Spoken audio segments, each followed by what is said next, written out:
ځکه چې ټول خلک موږ ته ګوري نو زموږ په کردار سره به خلک جمعیت ته داخلېږي چې چېرې زموږ د کردار نه خلک نه مطمئن په هغې له موږ ډېر تقریرونه کوو که هر څه کوو نو هغه جمعیت ته خواله نه شي راتللی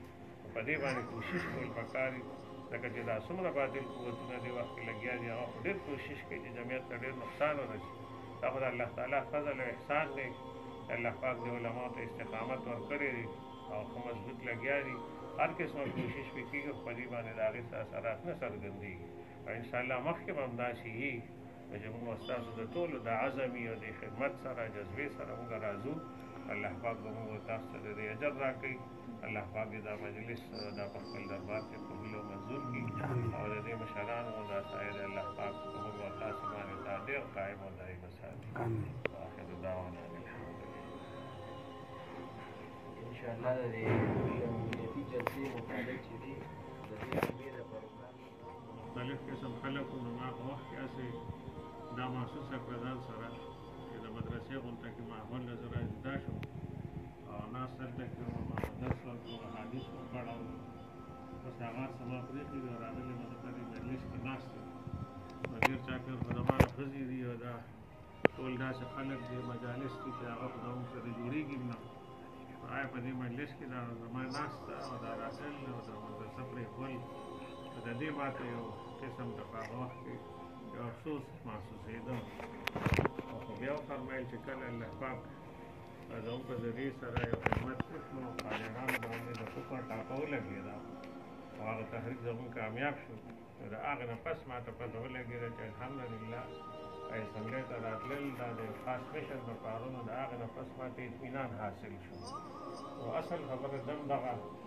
چې دا څومره محنتونه کېږي د دې په ذریعې سره الله پاک په ټول ملک کې انقلاب راولي نو که موږ او تاسو الله پاک د دې انقلاب یو ذریعه وګرځوي او د خدمت لپاره موږ او تاسو قبول وساتي دا به زموږ ستاسو د ټولو لپاره یو سعادت وي په دې وجې نه بنیادي طور دا جذبه ساتل پکار دي او په دې جذبې سره راځئ د ثواب په نیت باندې راځئ په مجلس کې ناسته کوئ الله نه سوال کوئ د الله نه غواړئ او دغه شان مخکې د ترقۍ کوشش کوئ او چې څومره موږ تاسو اخلاص سره یو انشاءالله الله پاک په اسانۍ نور جذبې دا کوشش کول چې یاره زه په دې جماعت کې بس عهده کې ناستم یا کېنه ناستم بس هر سړی دې دا سوچ کوي زه د دې جماعت کارکن یم یا سپاهي یم ما ته چې کم کار ملاویږي زه به هغه کار کوم او زما خو محنت سره کار دی نو په دې لحاظ سره که جذبه زموږ او ستاسو د ټولو دا وي دا به زموږ دپاره انشاءالله دا د نجات او د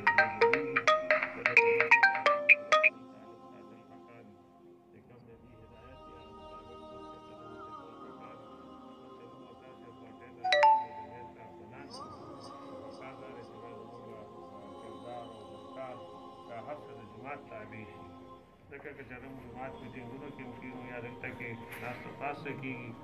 او بیا بهر زموږ هغه ماحول هغه شانتي نه بیا به خلک ټول جومات ته نسبت کوي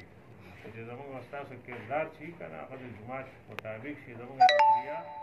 هغه هم د جومات نظریې تابع شي او زموږ او ستاسو کردار هغه هم د جومات د کردار تابع وګرځي په دې سره به الله پاک په موږ کې هم تبدیلي راولي زموږ په ذریعې سره به په خلکو کې هم تبدیلي راځي ځکه چې ټول خلک موږ ته ګوري نو زموږ په کردار سره به خلک جمعیت ته داخلېږي چې چېرې زموږ د کردار نه خلک نه مطمئن